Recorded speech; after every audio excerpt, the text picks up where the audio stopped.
Bonjour Franz Voltaire, Bonjour. ça va bien? Ah ben rien ne va mal. J'aime cette réponse.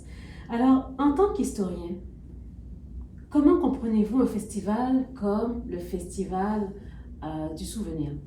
Je crois que c'est important parce que la question de la mémoire est une question fondamentale puisqu'il s'agit, dans ce cadre aussi, de faire référence à la fois à notre passé, à ce qui nous fait exister comme peuple, et donc un tel festival, et surtout ce festival en diaspora à Montréal est important pour tous nos jeunes, pour tous ceux qui n'ont pas eu peut-être la chance d'avoir une expérience haïtienne, d'avoir grandi en Haïti. Donc pour moi, c'est un festival extrêmement important puisque cela nous ramène, je dirais, à notre passé, cela nous ramène aux fondamentaux de la société haïtienne.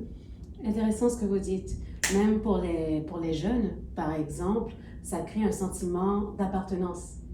Et tout à fait, regardez ce qui existe. Existe, je dirais, il y a des dates qui sont extrêmement importantes. C'est-à-dire entre le 14 août, le 21 août, le 18 mai, le 18 novembre. Ce sont des dates avec le 1er janvier où il y a eu la proclamation de l'indépendance d'Haïti en 1804. Ce sont des dates qui nous permettent, peu importe où nous vivons, de nous reconnaître comme Haïtiens. Mais au-delà même des Haïtiens, l'épopée révolutionnaire haïtienne est quelque chose de fondamental pour tous les afro-descendants, puisque à la fois le 14 août et le 21 nous ramènent à l'abolition de l'esclavage, et le 18 mai à notre unité comme nation, comme le 18 novembre, et le 1er janvier, effectivement, c'est une date de rupture qui marque la rupture avec la création d'un État haïtien. Vous avez décidé de créer un festival qui s'appelle le Festival du Souvenir. Pourquoi le Festival du Souvenir? Pourquoi un festival du souvenir? Je vais reprendre le proverbe québécois pour se souvenir. Oui, effectivement. Pour se souvenir en premier lieu que il y a un jour qui est arrivé, puis on a dit non, c'est fini l'esclavage. Il fallait que ça s'arrête. Et depuis lors, nos ancêtres, ils ont combattu. On a signé l'acte qui a mis fin à l'esclavage.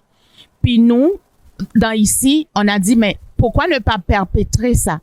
Pour que ça continue, pour qu'on n'oublie pas, parce qu'on ne doit pas oublier. Fait que c'est pour ça que l'idée nous est venue de fonder, de créer le Festival du Souvenir pour se rappeler qu'un jour, on était libre, puis on veut le rester. Oui, exactement, absolument. Oui, effectivement, c'est bien de se souvenir, c'est quand même des faits historiques importants.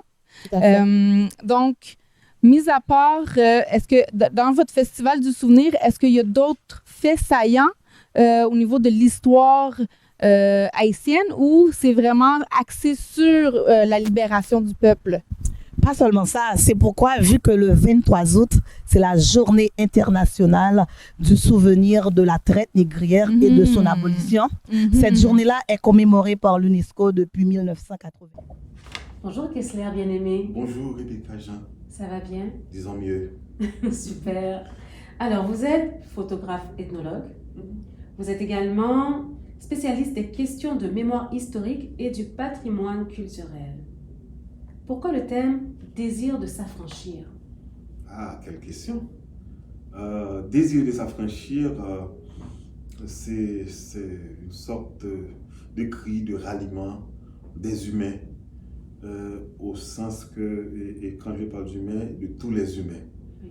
Et il s'agit de nous gonfler, de nous mettre ensemble, de faire foule, et pour nous débarrasser de certain nombre de conforts et de nous affranchir justement. Et ça, ce festival, cette édition, cette 4e édition du Festival du Souvenir, nous invite, nous, en tant qu'humains, du lieu d'Haïti, du lieu des Amériques, du lieu de la Caraïbe, de l'Afrique, ici, territoire nord-américain, précisément québécois. C'est un cri, désir de nous affranchir, de regarder en face et dire nous sommes quand même des terrestres, avançons. En me choisissant, je dirais que c'est pas simplement d'être un porte-parole, c'est aussi de pouvoir faire connaître le festival, de pouvoir, à l'échelle non seulement de Montréal, mais à l'échelle aussi des diasporas haïtiennes, de faire connaître un peu le travail que fait ce festival depuis plus de 4 ans.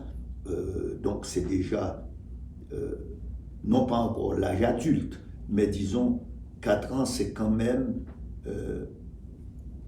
important, puisque cela démontre la volonté de ceux qui ont organisé ce festival d'assurer, je dirais, une permanence, d'assurer que le festival va continuer. Et en ce sens, mon rôle, c'est peut-être d'être à la fois un porte-parole ou d'être à la fois aussi celui qui permet que ce festival soit un peu connu ou mieux connu dans des milieux de l'histoire, dans des milieux où l'on travaille sur la question de la mémoire. Super. Nous sommes présentement dans les locaux du syndicat. Est-ce que le festival sera mobile? Est-ce qu'il va y avoir des activités ici même? Ben, évidemment, on aura des activités, notamment conférences, expositions. Donc, le lieu se prête effectivement à ce qu'il y ait des activités au sein d'un lieu qui organise ou s'organise plutôt toutes sortes d'activités intellectuelles, d'activités sur l'histoire d'Haïti, sur l'histoire des Amériques, et on pourrait même penser à l'existence d'un film ou de 2 films pour parler de cette époque. C'est parfait. Alors, vous êtes commissaire de l'exposition d'art signée Franz Clerville et de la peintre Rose Margaret Milsé. Est-ce que vous pouvez me parler un peu de la démarche esthétique de ces 2 artistes? Oui, c'est un fou et une folle. C'est comme ça qu'on les aime, n'est-ce Ouais, pas? ouais, justement. Bon, et même si c'est pas comme ça. Et elle. Ouais, et Franz est un ancien de l'École nationale des arts. D'accord. Et que c'est quelqu'un qui a déjà exposé ici, et notamment à Montréal. Et c'est pas quelqu'un qui est du figuratif, il est très ancré dans différents univers culturels. Et moi, j'invite vraiment quelqu'un qui est d'une sincérité en termes de proposition artistique, proposition esthétique, et de le redécouvrir. Et que ce festival nous va nous donner l'opportunité de voir, d'admirer, de discuter, surtout avec ces nouvelles peintures. Et c'est un Franz, bien sûr, qui a grandi et qui se voit de plus en plus et avec un cœur mûr pour discuter avec le monde. Et que je crois que c'est celui-là que le festival, qui sera le peintre disons, qui porte l'étendard de ce festival. Et Rose Margaret Milsé, et c'est une peintre haïtienne, plasticienne de son état, de IERA, École Institut d'études et de recherche africaine, et Rose Margaret effectivement présente sa peinture ici, qui a déjà exposé en Haïti, mais pas encore ici. Bon, bien sûr, elle a appris ses techniques ici, okay, et à Québec, et également à Sherbrooke, parce qu'elle avait quand même vécu ici. Mais elle développe sa peinture, son cœur balade un peu partout. C'est quelqu'un qui en tant que folle de la peinture, en tant que folle du monde, elle me propose des peintures que moi-même, j'ai fait un coup de cœur pour ces peintures. Et on va voir, on fait comme ça. Hein? Oui, je suis sûre que ça va être merveilleux. Oui. Alors, en quoi les œuvres choisies répondent-elles au thème de la 4e édition du festival? Vraiment, est-ce que tu as trouvé cette question, toi? Parce que tu l'as puisé cette question. Bon, elles sont quand même, elles ne travaillaient pas nécessairement sur cette thématique, D'accord. Mais ce n'est pas non plus une commande qu'on a placée chez ce peintre, chez ce créateur, créatrice. Et c'est deux peintres dans deux lieux différents qui se trouvent, qui travaillent sur les thématiques et que nous-mêmes, par rapport à la question du désir de s'affranchir et également à l'historique même du festival, Oui. et portant sur l'abolition et de l'esclavage de manière générale. Et ce jour, en termes de souvenirs de l'esclavage, ce jour du 23 août, ça va être célébré mondialement du lieu de l'UNESCO et du lieu du monde. Et en ce sens, ça nous intéresse et à regarder eux-mêmes. Et nous avons été dans leur atelier et trier, choisir les éléments picturaux qui nous semblent, bien sûr subjectifs, qui nous semblent les plus appropriés comme proposition et de contenu esthétique. Alors, qu'en est-il de l'exposition ethnographique de Jean-Yves Sanon?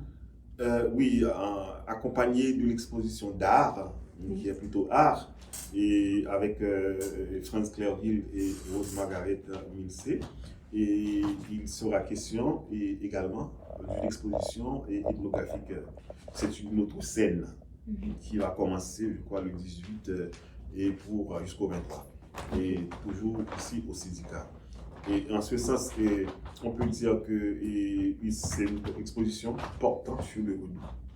Et la démarche est ethnographique, c'est-à-dire c'est une démarche de terrain, c'est un rendu de terrain qu'il va nous proposer.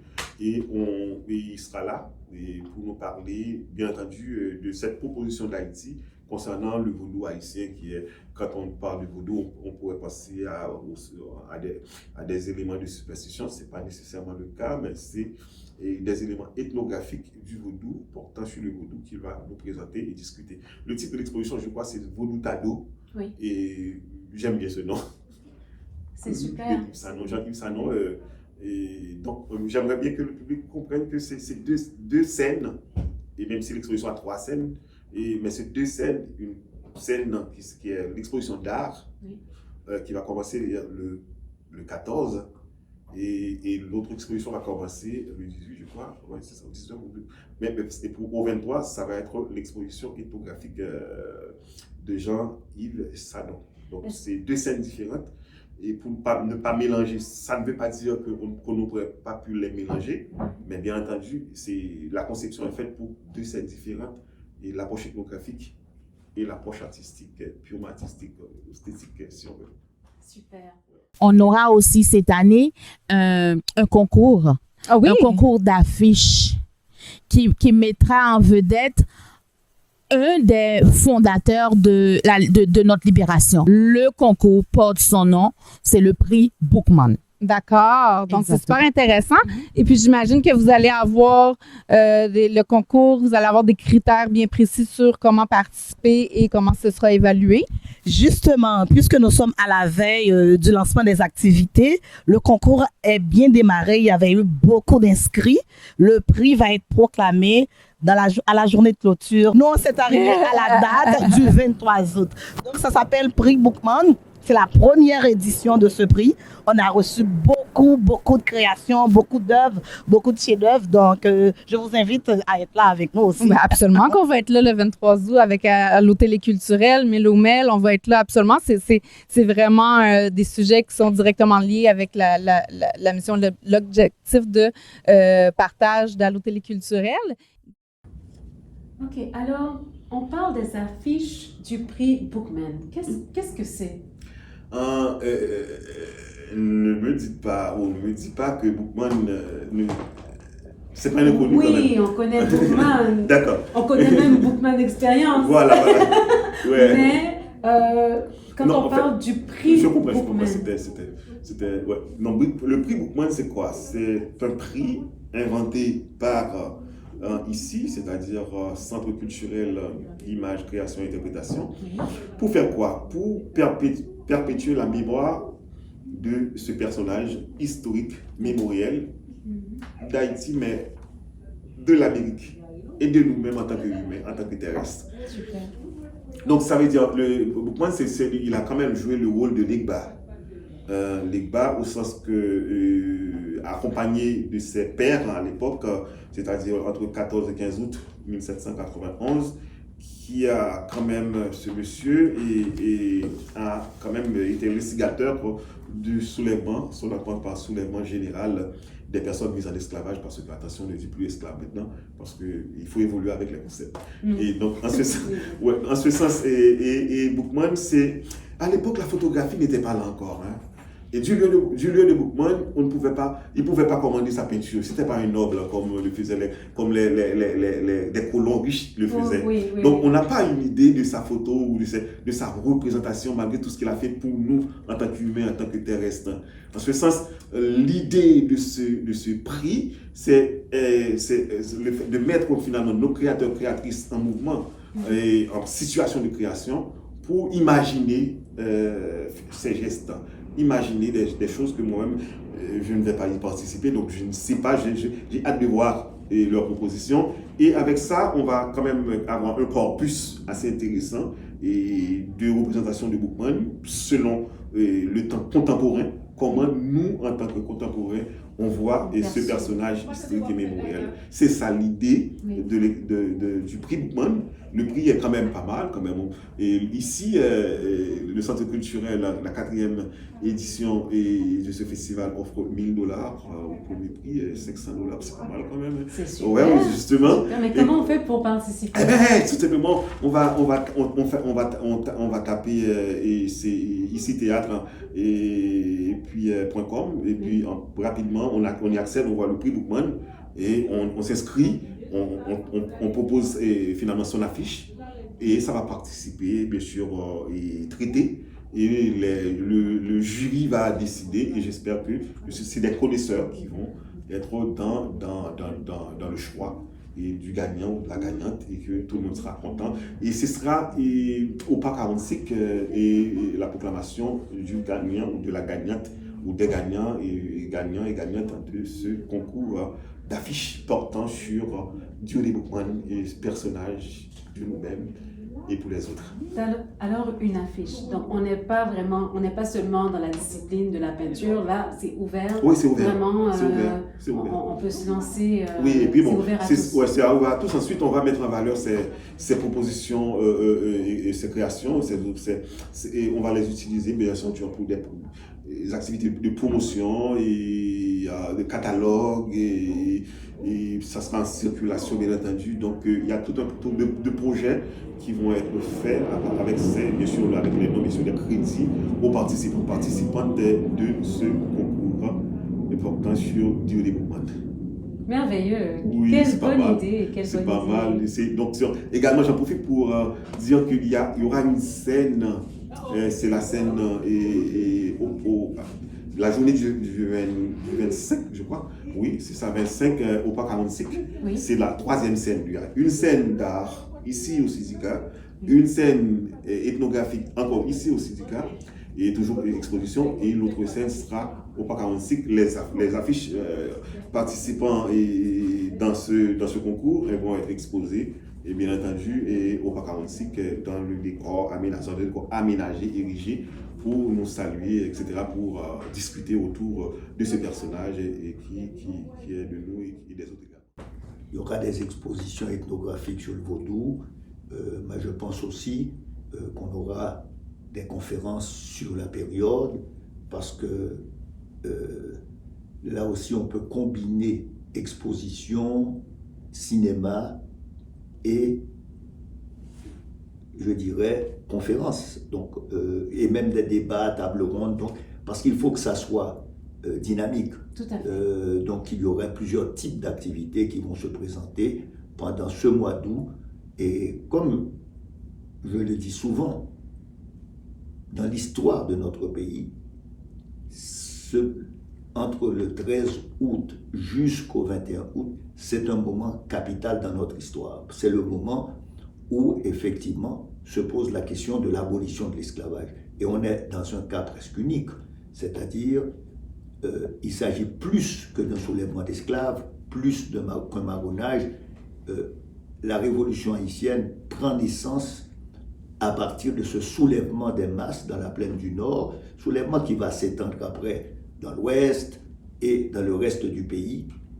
Et c'est un moment clé parce que cela va avoir des répercussions même en Europe, où à partir de ce soulèvement, il y aura, par son tonax d'abord en Haïti, l'abolition de l'esclavage officiellement en 1793 et qui sera reconnue en France en 1794. C'est un bref moment dans l'histoire de l'humanité.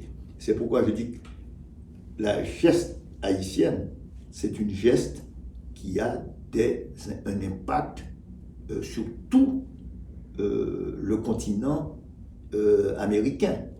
Et regardez, à partir du moment où cette question est posée, eh bien, elle va entraîner des réflexions, des débats, à la fois la plantocratie en Amérique prend conscience qu'il y a là un danger pour elle de remise en cause d'un système de plantation, mais aussi les esclaves, les Noirs, un peu partout, prennent conscience de leur force, prennent conscience que l'abolition de l'esclavage devient possible. Tout à fait. Et donc, vous savez, les gens étaient emprisonnés pour avoir une gravure de Toussaint Louverture. Même il y a eu une conspiration à Cuba où le fait même d'avoir une gravure de généraux haïtiens pouvait entraîner la mort. Donc, d'un bout à l'autre de ce continent américain, il y a un questionnement, et la révolution haïtienne, en ce sens, elle est universelle. Elle pose la question de l'universalité des droits. Si la révolution américaine était essentiellement une révolution politique, celle de la révolution française avait mis l'accent sur le social, mais la révolution haïtienne devient vraiment universelle parce qu'elle pose la question de l'abolition d'un mode qui a duré des millénaires, donc de l'abolition de l'esclavage. C'est tellement un plaisir de parler avec vous parce que vous expliquez tellement bien les choses chaque fois. Je pense que comme porte-parole, on n'aurait pas pu avoir mieux. Donc, ce festival aura lieu de quelle date à quelle date? Je pense que ce festival commence la deuxième semaine du mois d'août, où en fait et va durer pratiquement jusqu'au 21 août, si je ne me trompe. Jusqu'au 25, je crois. 25 août. Enfin, d'accord. je reprends. Disons que le festival a lieu du 14 au 25 août. Du 14 au 25 août. Donc c'est le moment où ce festival va nous permettre de questionner ce qui est à la base aussi du racisme, va nous permettre de nous questionner sur la question de l'esclavage, du moins dans l'Amérique atlantique.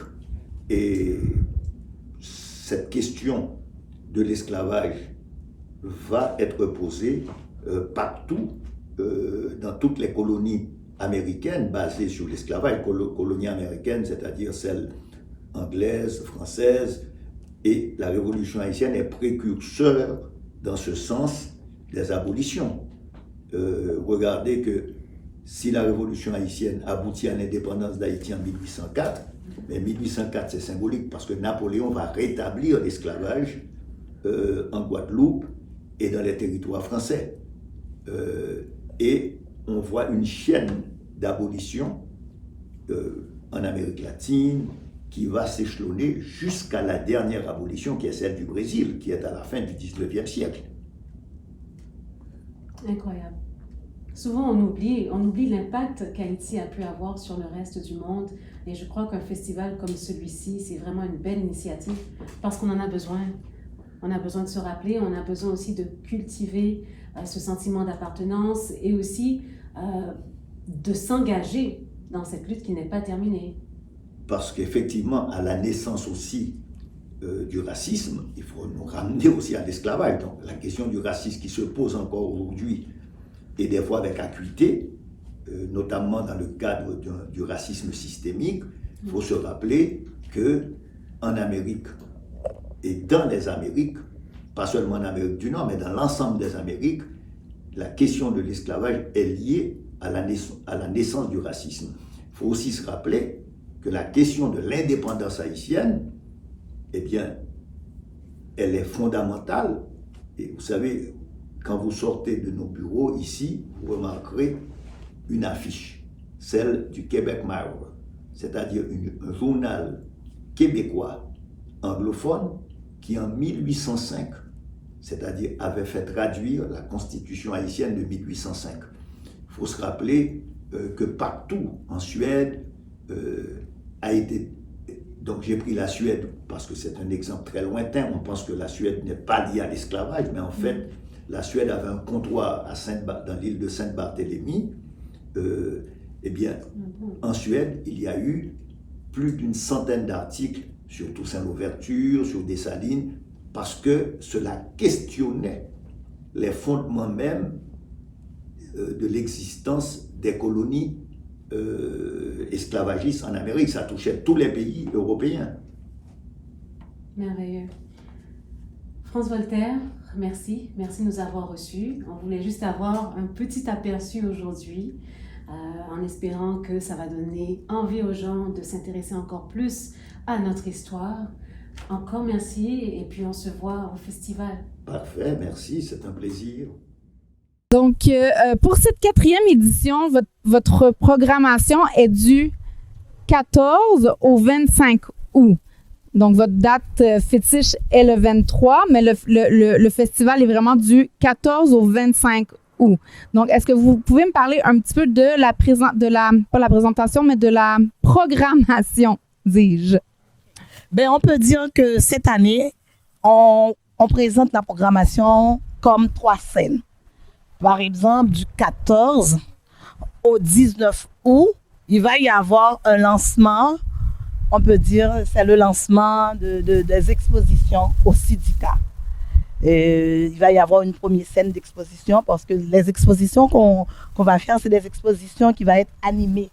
Ça, c'est du 14 au 19 avec Franz Clerville et Margaret Milsey, bien aimée, qui est peintre aussi. Il va y avoir une exposition animée.